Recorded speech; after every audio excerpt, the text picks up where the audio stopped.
your hands together to Pramod Shetty sir on stage, please. Pramod sir, ಎಲ್ಲಿ ನಿಮ್ಮ ವೆಪನ್ನು?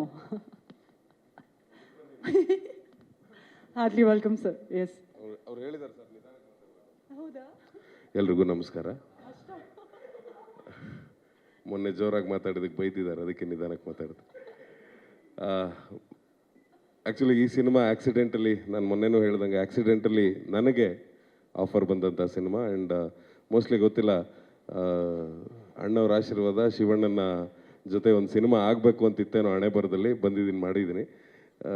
First Arjun Janya sir phone ಮಾಡಿ, ಪ್ರಮೋದ್ ಶೆಟ್ರೆ ಈ ಥರದ್ದು ಒಂದು ಕ್ಯಾರೆಕ್ಟರ್ ಇದೆ, ನೀವು ಮಾಡಬೇಕು ಅಂತ ಹೇಳಿದಾಗ, ಅವ್ರ ಸಿನಿಮಾ ಕತೆ ಹೇಳೋದಕ್ಕಿಂತ ಇದರಲ್ಲಿ ರಾಜ್ ಬಿ ಶೆಟ್ಟಿ ಆ್ಯಕ್ಟ್ ಮಾಡ್ತಿದ್ದಾರೆ, ಉಪ್ಪಿ ಸರ್ ಆ್ಯಕ್ಟ್ ಮಾಡ್ತಿದ್ದಾರೆ, ಶಿವಣ್ಣ ಆ್ಯಕ್ಟ್ ಮಾಡ್ತಿದ್ದಾರೆ, ಮಾಡ್ತೀನಿ ಸರ್ ಅಂದೆ. ಕತೆ ಗೀತೆ ಏನೂ ಕೇಳಲಿಲ್ಲ, ಮಾಡ್ತೀನಿ ಸರ್ ಅಂದೆ. ಬಟ್ ಒಂದು ಮಾತು ನಾನು ಹೇಳಲೇಬೇಕು ಈ ಸಿನಿಮಾ ಬಗ್ಗೆ. ಯಾಕೆಂದರೆ ತುಂಬ ನಾವು ಬೇರೆ ಬೇರೆ ಇಂಡಸ್ಟ್ರಿಗೆ ಹೋದಾಗ, ಈಗ ತಮಿಳು, ಮಲಯಾಳಮು, ಬೇರೆ ಬೇರೆ ಲ್ಯಾಂಗ್ವೇಜ್ ಮಾಡ್ತಾ ಇರ್ಬೇಕಾದ್ರೆ ಅವರ ಆ ಡೈರೆಕ್ಟ್ರು ಅಥವಾ ಅವ್ರ ಡೈರೆಕ್ಷನ್ ಟೀಮ್ದು ಒಂದು ಪ್ರೊಫೆಷ್ನಲ್ ಅಪ್ರೋಚ್ ಇರುತ್ತೆ towards artist.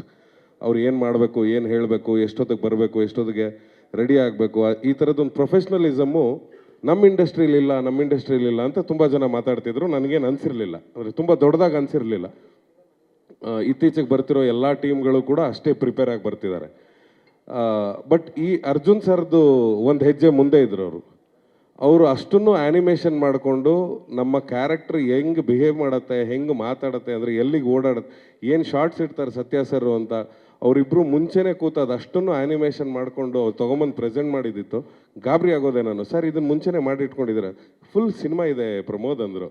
I was literally shocked. ಅಂದರೆ ಈ ಥರದ ಪ್ರೊಫೆಷ್ನಲಿಸಮನ್ನು ಇಟ್ಕೊಂಡು ಬಂದಾಗ ಸಿನಿಮಾನ ರಮೇಶ್ ಸರು ಖರ್ಚು ಮಾಡಿದ್ದಕ್ಕೆ ಯಾವುದೇ ಅನ್ಯಾಯ ಇಲ್ಲ ಅಂತ ಹೇಳ್ತೀನಿ. ಅದರ 10% ಸರ್, ನೀವೇನೋ 3% ಜಾಸ್ತಿ ಆಯಿತು ಅಂದರೆ ಬಡ್ಜೆಟು 100% ವಾಪಸ್ ಬರಲಿ ಸರ್.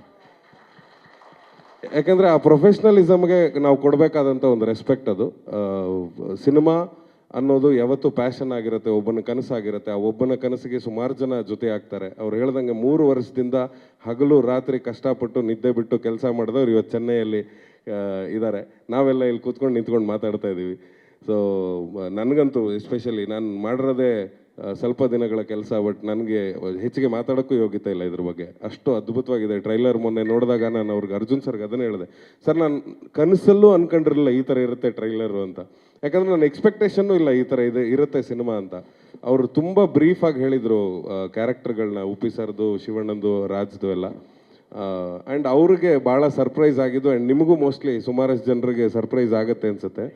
ಎಲ್ಲರೂ ಅಂದ್ಕೊಂಬಿಟ್ಟಿದ್ದಾರೆ ನಾನು ಕುಂದಾಪುರದಿಂದ ಬಂದಿದ್ದೀನಿ, ಸೊ ನನ್ನ ಲ್ಯಾಂಗ್ವೇಜು ಅದೇ ಥರ ಇರುತ್ತೆ ಅಂತ. ನಾನು ಸುಮಾರು ಜನಕ್ಕೆ ಹೇಳ್ತಾ ಇರ್ತೀನಿ, ಇಲ್ಲ ನಾನು ಓದಿದ್ದು ಬೆಳೆದಿದ್ದು ಎಲ್ಲ ಬೆಂಗಳೂರು ಅಂತ. ಹಾಗೆ ನನ್ನ ಹತ್ರ ಸುಮಾರು ಜನ ಮುಸ್ಲಿಂ ಫ್ರೆಂಡ್ಸು ಇದ್ದಾರೆ ನನಗೆ. ಸೊ ಅವ್ರ ಜೊತೆ ತಮಾಷೆಯಾಗಿ ಮಾತಾಡಿದ್ದು ಒಂದು ಸ್ಲ್ಯಾಂಗ್ ಏನಿತ್ತು, ಅದು ನನಗೊಂದು ಸಿನಿಮಾದಲ್ಲಿ ಉಪಯೋಗಕ್ಕೆ ಬಂದಿದೆ ಅಂದರೆ ಅದು ಈ ಸಿನಿಮಾದಲ್ಲಿ. ಸೊ ಭಾಳ ಖುಷಿಪಟ್ಟರು ಅರ್ಜುನ್ ಸರ್. ನೀವು ಹೆಂಗೆ ಶೆಟ್ರೆ ಇಷ್ಟು ಚೆನ್ನಾಗಿ ಉರ್ದು ಗಿರ್ದು ಎಲ್ಲ ಮಿಕ್ಸ್ ಮಾಡ್ಕೊಂಡು ಮಾತಾಡ್ತೀರಾ ಅಂತ. ಸೊ ಆ ಪ್ಲಸ್ ಪಾಯಿಂಟ್ ಈ ಸಿನಿಮಾದಲ್ಲಿದೆ. ಇದೊಂದೇ ಗುಟ್ಟು ನಾನು ಬಿಟ್ಕೊಡೋಕ್ಕೆ ಸಾಧ್ಯ. ಇನ್ನೇನೇ ಬಿಟ್ಕೊಟ್ರು ಪಾಪ ಅವ್ರು 3 ವರ್ಷದ ಶ್ರಮ ಹಾಳಾಗುತ್ತೆ. So thank you so much ನನಗೊಂದು ಆಪರ್ಚುನಿಟಿ ಕೊಟ್ಟಿದ್ದಕ್ಕೆ. ಅರ್ಜುನ್ ಸರ್ಗೆ ಥ್ಯಾಂಕ್ಸ್, ರಮೇಶ್ ಸರ್ಗೆ thanks, Shivanna thank you so much, Uppi sir it was great. And ಶಿವಣ್ಣನ ಬಗ್ಗೆ ಹೇಳ್ಬೇಕು, ಫಸ್ಟ್ ಡೇ ಅವ್ರ ಜೊತೆ ಶೂಟನ್ನು ಒಂದು ಬಾರಲ್ಲೆಲ್ಲೋ ಶೂಟ್ ಮಾಡ್ತಾ ಇದ್ವಿ, ಬಾರ್ ಸೀನಲ್ಲಿ. ನಾನು ಕೂತಿದ್ದೆ, ಶಿವಣ್ಣ ಬರ್ತಾರೆ ಬರ್ತಾರೆ ಬರ್ತಾರೆ ಬರ್ತಾರೆ ಫಸ್ಟ್ ಟೈಮ್ ಅವ್ರ ಜೊತೆಲಿ ಸ್ಕ್ರೀನ್ ಶೇರ್ ಮಾಡ್ಕೋತಾ ಇದ್ದೀನಿ, ಕಾಯ್ತಾ ಇದ್ದೆ. ಅವ್ರು ಬಂದಿದ್ದೇ ಗೊತ್ತಾಗಿಲ್ಲ. ಕುಣ್ಕೊಂಡು ಡ್ಯಾನ್ಸ್ ಮಾಡ್ಕೊಂಡು ಈ ಹುಡುಗರ ಥರ ಹಿಂಗೆ ಅನ್ಕೊಂಡು ಬಂದ್ಬಿಟ್ರು. ನಾನು ಶಿವಣ್ಣ ಬಂದ್ಬಿಟ್ರ ಅಂತ ಶಿಸ್ತಾಗಿ ಹಿಂಗೆ ಕೂತ್ರೆ, ಹಾಂ ಹಾಯ್ ನೀವಿದ್ರೆ ಇವತ್ತು ಅಂದರು. ಹುಷಾರಿದ್ದೀನಿ ಅಂದರೆ ಅವ್ರ ಎನರ್ಜಿ ಮೋಸ್ಟ್ಲಿ ಆ ಇಡೀ ಸಿನಿಮಾಗೆ ಸ್ಪ್ರೆಡ್ ಆಗುತ್ತೆ ಅನ್ಸುತ್ತೆ, ಅಥವಾ ಇಡೀ ಸೆಟ್ಟಿಗೆ ಸ್ಪ್ರೆಡ್ ಆಗುತ್ತೆ ಅವ್ರು ಬಂದಾಗ. ಸೊ ಆ ಥರದ್ದೊಂದು ಎನರ್ಜಿ ಇರೋ ಶಿವಣ್ಣ. ಇನ್ನೂ ಹಲವಾರು ಸಿನಿಮಾ ನಿಮ್ಮ ಜೊತೆ ಮಾಡಬೇಕು ಅಂತ ಆಸೆ ಇದೆ Shivanna. Thank you so much. And obviously ನಮ್ಮ ಬಾಸ್, ನಾವು ಯಾವಾಗಲೂ ಹೇಳ್ತಾ ಇರ್ತೀವಿ, ಅವರು ಮುಂದೆ ಅವ್ರು ತೋರಿಸ್ಕೊಟ್ಟ ಹಾದಿಯಲ್ಲಿ ನಾವೆಲ್ಲರೂ ಹಿಂದ್ಗಡೆ ಬಂದಿರೋದು. ರಿಷಬ್ ಆಗಿರ್ಬೋದು, ರಕ್ಷಿತ್ ಆಗಿರ್ಬೋದು, ರಾಜ್ ಆಗಿರ್ಬೋದು, ಈಗ ನಾನಾಗಿರ್ಬೋದು, ಉಪ್ಪಿ ಸರ್ ಹಾಕ್ಕೊಟ್ರ ಹಾದಿಯಲ್ಲೇ ಬರ್ತಾ ಇರೋದು. ಅವರು ಡೈರೆಕ್ಷನಿನ ಸಿನಿಮಾಗಳು, ಅವ್ರು ಹೇಳ್ತಾ ಇದ್ದಂಥ ಡೈಲಾಗ್ಗಳನ್ನ ಕೇಳ್ಕೊಂಡು ಬಂದಂಥವ್ರು. ಸೊ ಆಬ್ವಿಯಸ್ಲಿ ಅವರು ದ್ರೋಣಾಚಾರ್ಯರು ಆಗೇ ಇರ್ತಾರೆ, ನಾವು ಏಕಲವ್ಯ ಆಗೇ ಇರ್ತೀವಿ ಸಾಯೋ ತನಕ. ಅದು ನಮ್ಮ ಜರ್ನಿ ಹಾಗೆ ಇರುತ್ತೆ. ಆ್ಯಂಡ್ ರಾಜ್ ಈಗ ನಿನ್ನ ಬಗ್ಗೆ ಮಾತಾಡಲೇಬೇಕು, ಮೊನ್ನೆ ಮಾತಾಡಲಿಲ್ಲ ನಾನು, ಅಂದರೆ ನನ್ನ ಫ್ರೆಂಡ್ ಅಲ್ಲ ಜಾಸ್ತಿ ಯಾಕೆ ಮಾತಾಡೋದು ಅಂತ. ಆಮೇಲೆ ಮಾಧ್ಯಮದಲ್ಲಿ ನೋಡಿದ್ಮೇಲೆ ಗೊತ್ತಾಯಿತು, ಈ ಸಿಕ್ಕಾಪಟ್ಟೆ ಬಿರುಕಾಗ್ಬಿಟ್ಟಿದೆಯಲ್ಲ ಇದು ಅಂತ.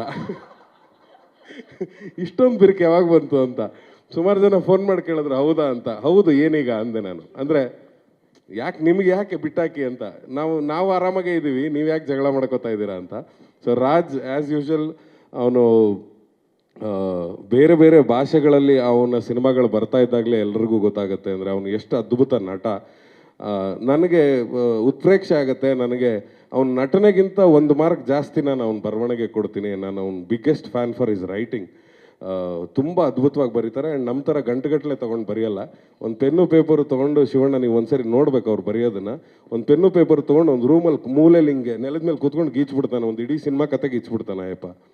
ಸೊ ಆ ಥರದ್ದೊಂದು ಟ್ಯಾಲೆಂಟ್ ಅವರು. ಸೊ ಆಲ್ ದಿ ಬೆಸ್ಟ್ ಶೆಟ್ರೆ. ಇನ್ನೂ ಹಲವಾರು ಸಿನಿಮಾಗಳು ಆಗಲಿ, ಇದೇ ಥರ 100 ಕೋಟಿ 200 ಕೋಟಿ ಕಲೆಕ್ಷನ್ ಮಾಡೋಷ್ಟು, 200,000 ಆಗಲಿ, ಅದಕ್ಕೆ ಇನ್ನೊಂದು 0 ಸೇರಿಸ್ಬೋಣ, 2,000 ಕೋಟಿ ಕಲೆಕ್ಷನ್ ಆಗೋಷ್ಟು ಆಗಲಿ. ಸೊ ಇನ್ನೂ ಹಲವಾರು ಸಿನಿಮಾ ನಿಮ್ಮ ಪ್ರೊಡಕ್ಷನಿಂದ ಬರುತ್ತೆ ಅನ್ನೋ ಆಸೆಯಿಂದ ಹೇಳ್ತಾ ಇದ್ದೀನಿ. ರೀಸೆಂಟಾಗಿ ಸೂ ಫ್ರಮ್ ಸೋ ಅವ್ರದ್ದು ಗೆಲ್ತು. ಸೊ ಅದ್ರ ಹಿಂದೆನೇ ಇನ್ನೊಂದು 4-5 ಸಿನಿಮಾ ಅವ್ರದ್ದು ರೆಡಿ ಆಗ್ತಾ ಇದೆ. ಅಂದರೆ ಅವರ ತಂಡಕ್ಕೆ ಹೊಸ ಹುಡುಗರಿಗೆ ಮಾಡ್ತಾ ಇರುವಂಥ ಸಿನಿಮಾಗಳು. ಸೊ ಹೊಗಳಿದ್ದೀನಿ ಮಗ, ಇನ್ಯಾವ ಬಿರುಕು ಇಲ್ಲ. Thank you so much, thank you. ಈಗ ನಮ್ಮ 25ನೇ ತಾರೀಕು ರಿಲೀಸ್ ಆಗ್ತಿರೋದ್ರಿಂದ ನಿಮ್ಮ ಉರ್ದು ಸ್ಲ್ಯಾಂಗಲ್ಲೇ ಹಾಗೆ ಹೇಳಿ. ಫ್ರೆಂಡ್ಸು ಹೇಳ್ಕೊಟ್ಟಿರೋದು ನಮಗೂ ಗೊತ್ತಾಗಬೇಕಲ್ಲ ಎಷ್ಟು ಹೇಳ್ಕೊಟ್ಟಿದ್ದಾರೆ ಅಂತ. ಒಂದು 2 ಲೈನ್ಸ್ ಪ್ಲೀಸ್.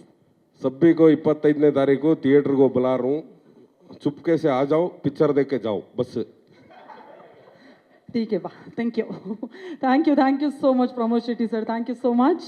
ಇಂಟ್ರೆಸ್ಟಿಂಗ್ ಮತ್ತು ಇನ್ಫಾರ್ಮೇಟಿವ್ ವಿಡಿಯೋಗಳನ್ನು ಮಿಸ್ ಮಾಡ್ಕೋಬೇಡಿ. ಈಗಲೇ ಸಬ್ಸ್ಕ್ರೈಬ್ ಮಾಡಿ.